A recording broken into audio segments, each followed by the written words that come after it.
आपके सामने आ गया हूँ एक न्यू और इंटरेस्टिंग वीडियो लेके।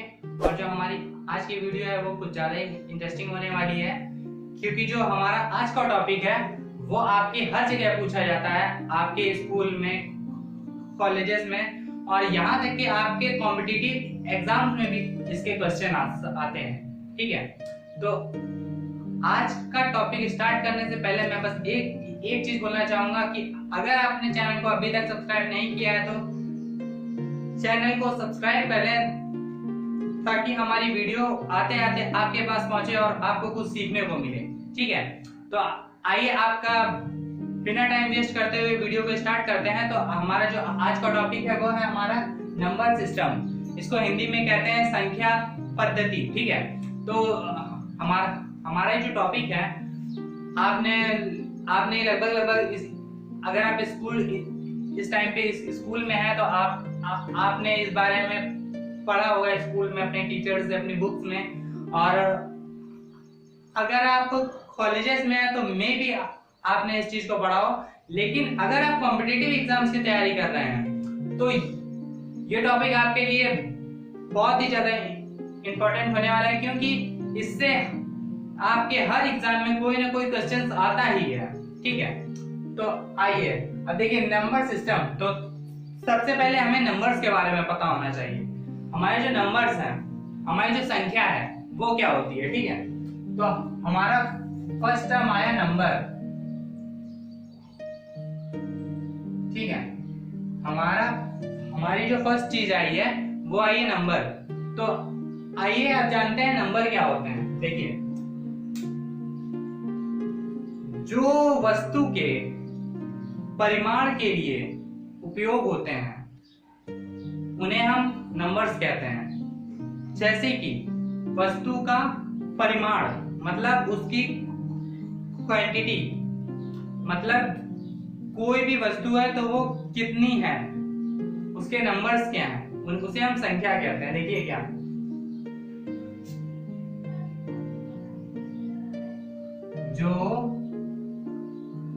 जो वस्तु के परिमाण के लिए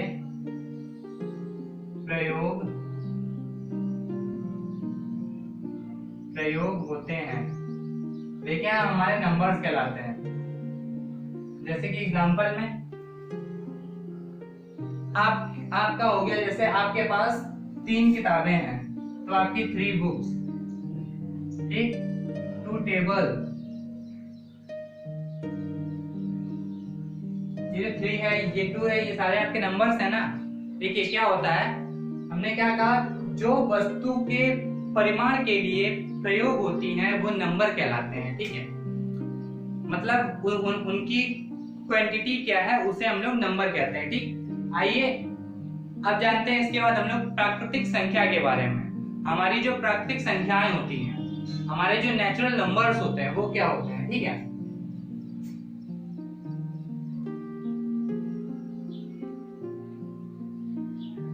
नेचुरल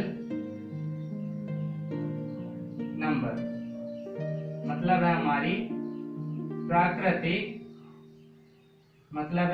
प्राकृतिक संख्या। अब देखिए प्राकृतिक संख्याएं हमारी क्या होती हैं। देखिए क्या, इसे हम लोग ऐसे बता सकते हैं, गिनती की प्रक्रिया को प्राकृतिक संख्या कहते हैं। क्या, गिनती की प्रक्रिया को प्राकृतिक संख्या कहते हैं। गिनती की प्रक्रिया को प्राकृतिक संख्या कहते हैं। और देखिए आपकी जो प्राकृतिक संख्याएं होती हैं वो 1 से स्टार्ट होती हैं, 1 2 3। आपकी जो प्राकृतिक संख्याएं होती हैं उनमें 0 नहीं होता है। ठीक है, तो ये संख्या आपकी स्टार्ट होके 1 से लेके इनफिनाइट तक जाती है। कहां तक जाती हैं? 1 से लेके इनफिनाइट तक। आइए अब जानते हैं क्या चीज, तो इसके बारे में कुछ पॉइंट्स। आपकी जो प्राकृतिक संख्या होती है, प्राकृत संख्या पॉजिटिव होती है। आपकी जो प्राकृत संख्या होती है वो कभी भी आपकी नेगेटिव नहीं होगी, ऋणात्मक नहीं होगी। आपकी प्राकृत संख्या हमेशा पॉजिटिव ही होगी, ठीक है। अब जानते हैं दूसरा पॉइंट, जो हमारा एक है, एक सबसे छोटी प्राकृत संख्या है। मतलब जो हमारा एक है वो हमारी सबसे छोटी प्राकृतिक संख्या है। एक से छोटी कोई भी प्राकृत संख्या नहीं होती है, ठीक। और इसे जो है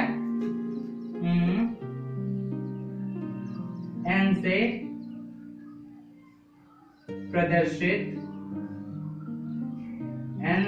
प्रदर्शित करते हैं।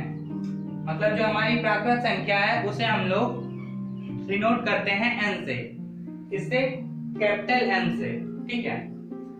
तो इसे आप नोट करें। आपको मैं दूसरी चीज बताता हूं फिर।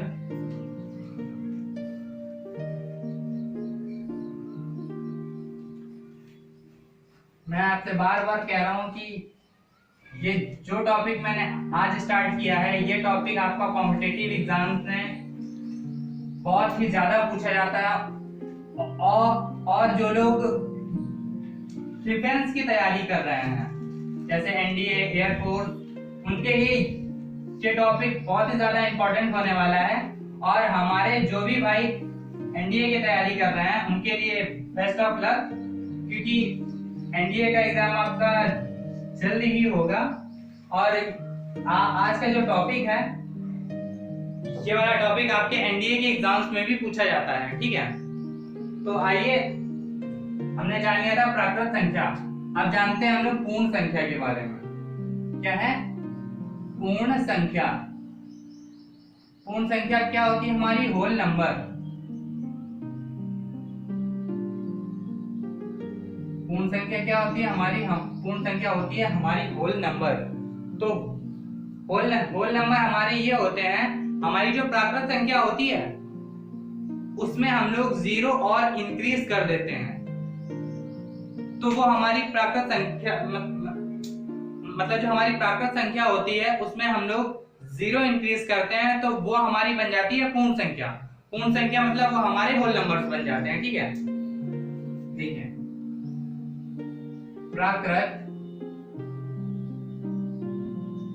प्राकृत संख्या में जीरो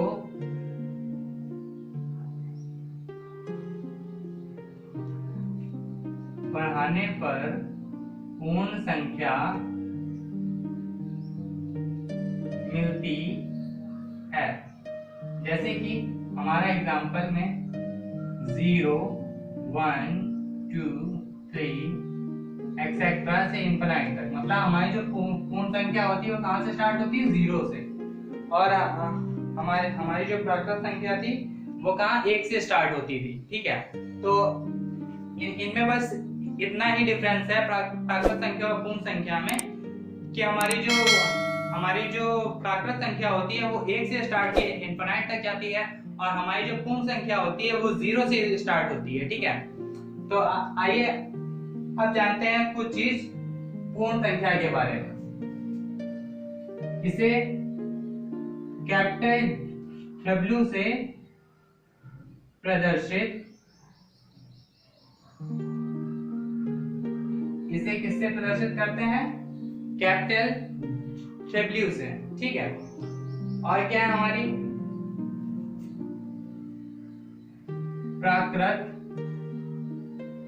प्राकृत संख्या पूर्ण संख्या होती है। मतलब क्या है? हमारी जो प्राकृतिक संख्याएं होती हैं वो हमारी पूर्ण संख्या भी होती है, बट हमारी पूर्ण संख्या प्राकृत संख्या नहीं हो सकती है, क्योंकि प्राकृत संख्या 1 से स्टार्ट होती है और पूर्ण संख्या 0 से स्टार्ट होती है। इसलिए हमारी पूर्ण संख्या प्राकृत संख्या हो सकती है, पर प्राकृत संख्या हमारी पूर्ण संख्या नहीं हो सकती, ठीक। आइए अब जानते हैं कुछ अलग अब जानते हैं हम लोग पूर्णांक के बारे में। पूर्णांक, इंटीजर, ठीक है। अब जो हमारे इंटीजर्स हैं वो क्या होते हैं?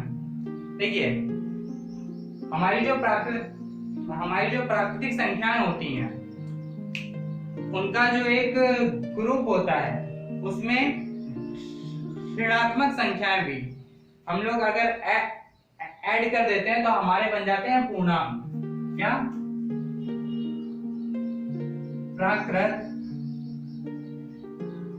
प्राकृत संख्या में ऋणात्मक संख्या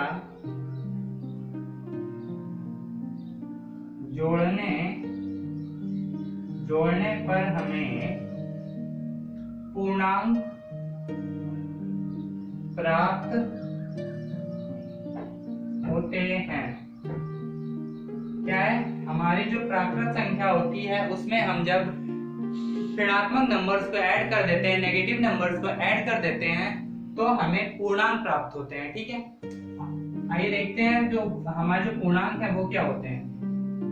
हमारे पूर्णांक जैसे -3, -2, -1,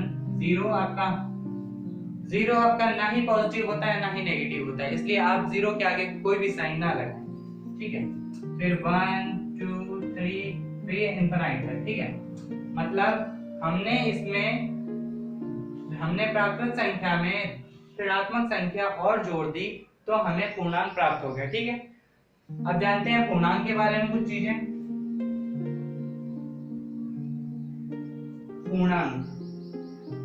पूर्णांक को I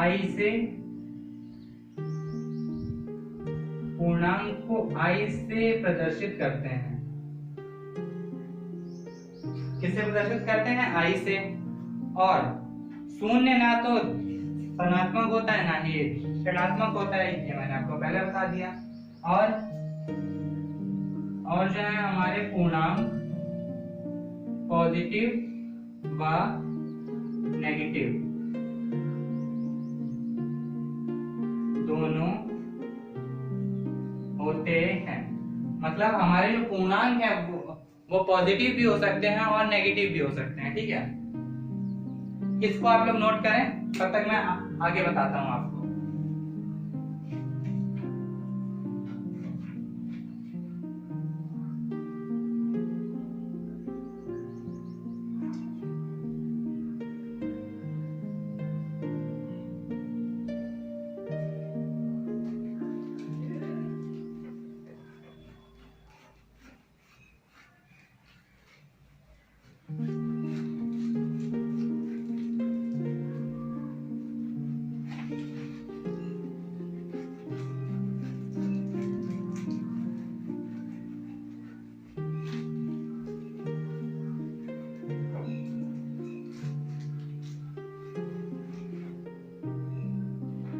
अब जानते हैं हम लोग इवन नंबर्स के बारे में।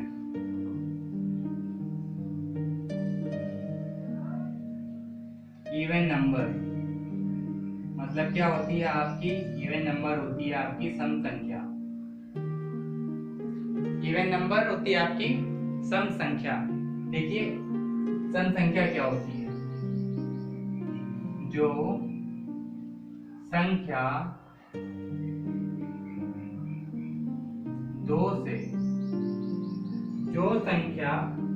दो से पूर्णतः विभाजित होती है। जो संख्या 2 से पूर्णतः विभाजित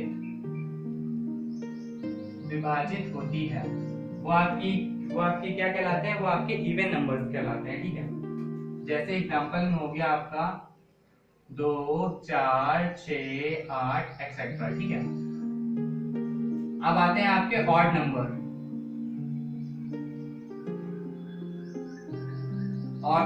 ऑड नंबर का मतलब होता है विषम संख्या। ठीक है, आपकी जो विषम संख्या होती है वो क्या होती है? जो संख्या 2 से विभाजित नहीं होती। जो संख्या आपकी 2 से डिवाइड नहीं होगी वो आपकी ऑड नंबर्स कहलाएंगे, ठीक है। और आपके जो ऑड नंबर्स हैं उनमें क्या आता है, जैसे कि 3, 5, 7, 9 एक्सेट्रा, ठीक है। अब आती है हमारी भाज्य संख्याएं, ठीक है। भाज्य संख्या, भाज्य नाम ही आपको सुन के पता चल रहा होगा कुछ। भाज्य संख्या, हमारी जो भाज्य संख्या होती है वो क्या होती है, देखिए हमारी भाज्य संख्या वो होती है वे संख्याएं जो या तो खुद से या फिर एक को छोड़कर किसी भी संख्या से विभाजित हो जाते हैं, वो हमारी भाज्य संख्याएं कहलाती हैं, ठीक है। क्या वे संख्या जो स्वयं व एक के अतिरिक्त किसी भी संख्या से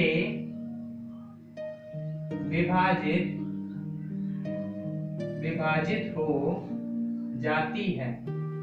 मतलब वे संख्याएं जो खुद से या फिर एक को छोड़कर किसी भी संख्या से डिवाइड हो जाती है, वो हमारी भाज्य संख्याएं कहलाती हैं। देखिए कैसे, देखिए भाज्य संख्या में आपका क्या क्या आ सकता है, आपका 4 आएगा जो आपका 2 से डिवाइड हो जाता है, 6 आएगा जो कि आपका 2 से और 3 से डिवाइड हो जाता है, 8 आएगा जो का आपका 2 से और 4 से डिवाइड हो जाता है, 8 आपका 9 आएगा जो कि आपका 3 से डिवाइड हो जाता है, आएगा 10, 12। मतलब कोई भी ऐसी संख्या जो या तो खुद से या फिर एक को छोड़कर किसी भी संख्या से डिवाइड हो जाए, वो हमारी भाज्य संख्या कहलाएगी, ठीक है। अब आते हैं अभाज्य संख्या। अब आते हैं अभाज्य संख्या। आपको नाम ही सुन के पता चल रहा होगा, अभाज्य, जिसका भाग ना जाए, ठीक है, कि किसी भी संख्या से ना कटे। देखिए वे संख्या जो एक से व स्वयं से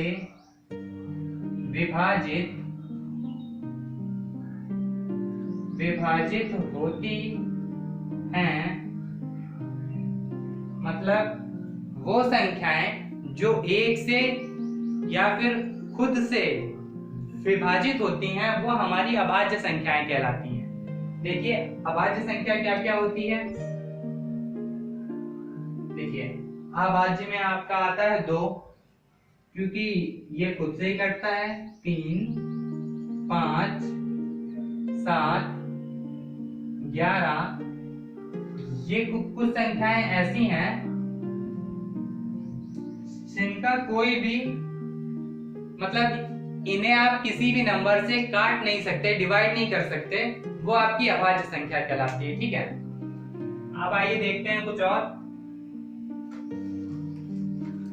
आज आप काफी कुछ सीख रहे हैं और ये आप जो भी सीख रहे हैं ये आपका बेकार नहीं जाएगा। ये आपके हर एक कॉम्पिटिटिव एग्जाम्स में पूछा, हर एक कॉम्पिटिटिव एग्जाम्स में इसका एक ना एक क्वेश्चन आता ही आता है। और अगर आप स्कूल में पढ़ रहे हैं फिर तो आपके कोर्स में ही ये है, बट अगर आप स्कूल में नहीं पढ़ रहे हैं तो भी आपके लिए यूजफुल है, ठीक है। आइए अब जानते हैं हम लोग परिमेय संख्या के बारे में। क्या परिमेय संख्या, इसे कहते हैं रेशनल नंबर।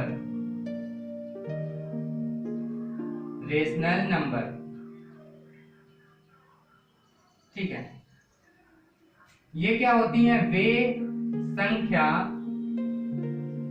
जो P/Q के रूप में लिख सकते हैं। जो भी संख्याएं हम लोग P/Q के रूप में लिख सकते हैं वे सारी संख्याएं हमारी रेशनल नंबर मतलब परिमेय संख्या कहलाती हैं। देखिए इसका अब आपको कुछ एग्जांपल्स भी दे देता हूं मैं। देखिए अब आपको लग रहा होगा कि कोई भी संख्या हमें P/Q के रूप में लिखी ही होनी चाहिए तो ही वो परिमेय संख्या हो सकती है, पर ऐसा नहीं है।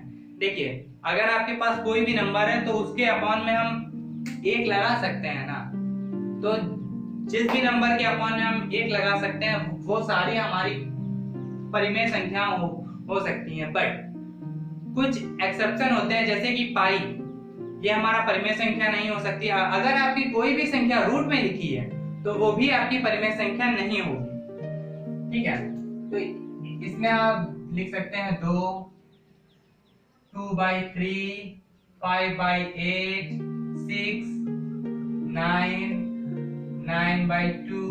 देखिए कोई ये जस्ट 2 लिखा है तो इसके अपॉन में 1 लगा सकते हैं, 6 के अपॉन में 1 लगा सकते हैं, 9 के अपॉन में भी 1 लगा सकते हैं। तो ये सारी हमारी क्या है, ये सारी हमारी परिमेय संख्या रेशनल नंबर्स हैं। ठीक है, अब जानते हैं हम लोग अपरिमेय संख्या के बारे में। अपरिमेय संख्या इसे कहते हैं इर्रेशनल नंबर।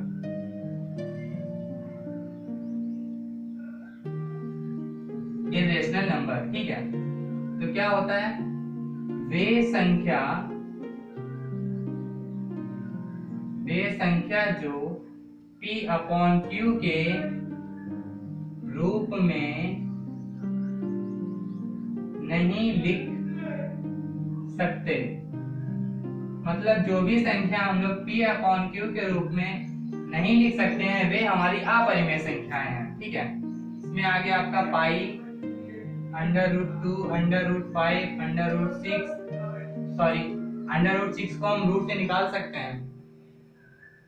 ठीक है, √5 आ गया, √7, मतलब कोई भी ऐसी संख्या जो हमारी रूट में लिखी होगी, या फिर पाई, अल्फा, बीटा, ये सारी आपकी अपरिमेय संख्याएं होती है। ठीक है,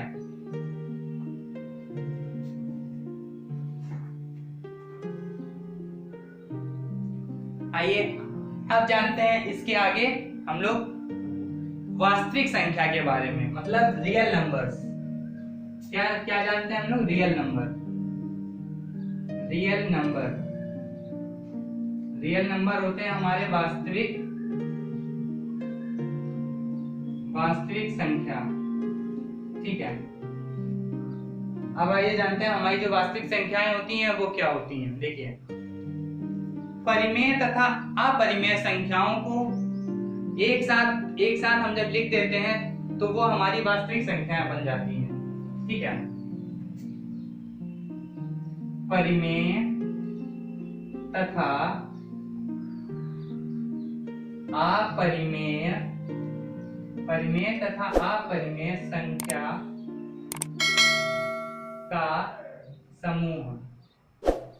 का समूह हमारा वास्तविक संख्या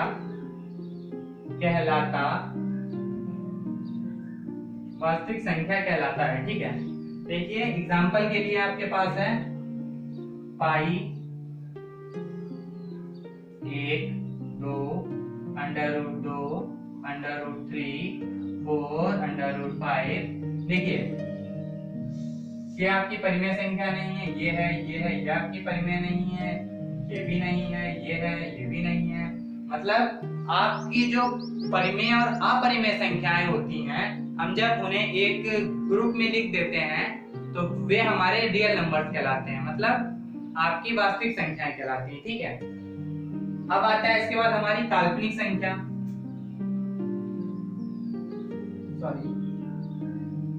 अब आता है हमारा काल्पनिक संख्या, मतलब क्या, हमारा इमेजिनरी नंबर।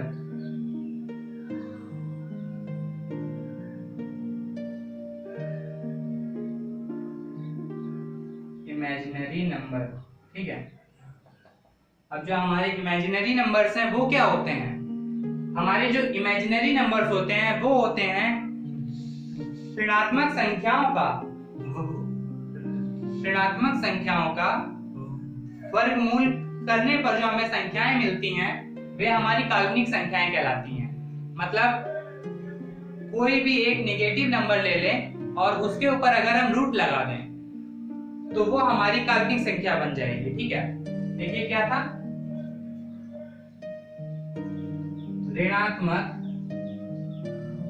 ऋणात्मक संख्या का वर्गमूल करने पर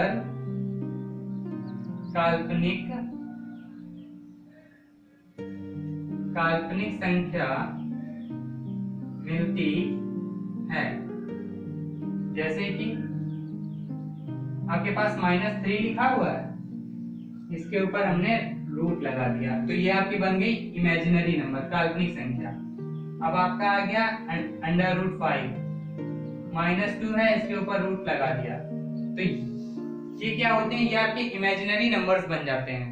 मतलब कोई भी ऐसी संख्या, कोई भी संख्या हो जो कि आपके पास निगेटिव में है और उसके ऊपर हम रूट लगा देते हैं तो वो हमारी इमेजिनरी नंबर बन जाता है, वो हमारा काल्पनिक नंबर बन जाता है, ठीक है।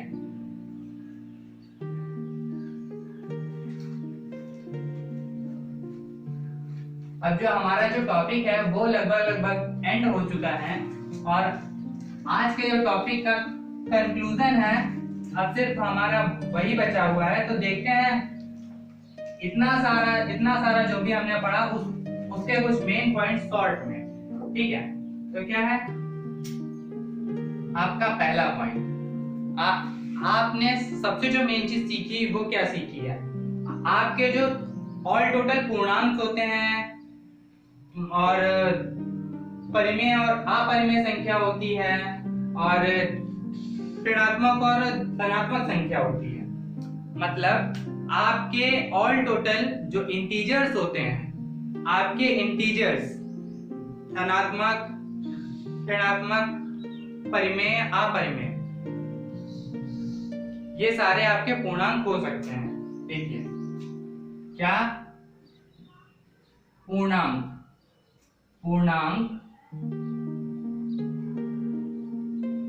धनात्मक,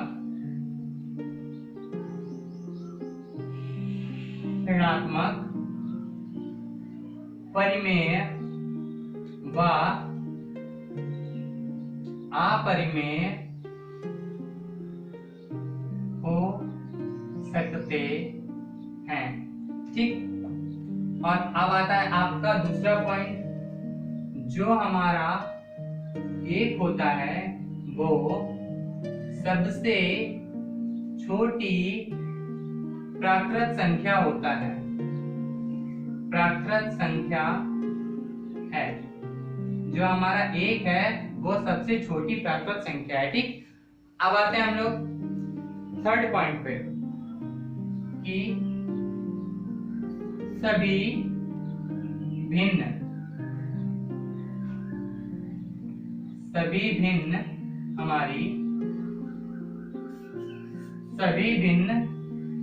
परिमेय संख्या होती है। मतलब आपकी जो भिन्न होती है वो आपके रेशनल नंबर होते हैं, ठीक। अब क्या है, हमारी जो प्राकृत संख्या होती है वो पूर्णांक, परिमेय व वास्तविक होती है। मतलब प्राकृत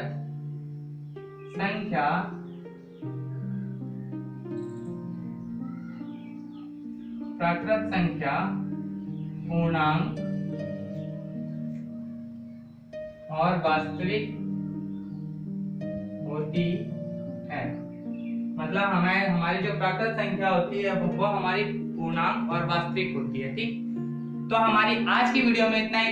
अगर आप लोगों को वीडियो अच्छी लगी हो और अगर आप लोगों को वीडियो समझ में आई हो तो प्लीज वीडियो को लाइक करें, कमेंट करें, शेयर करें और सब्सक्राइब करना ना भूलें, ताकि हमारी वीडियो आते ही सबसे पहले आपको मिले और आपको सबसे अच्छा सीखने को मिले। Thank you.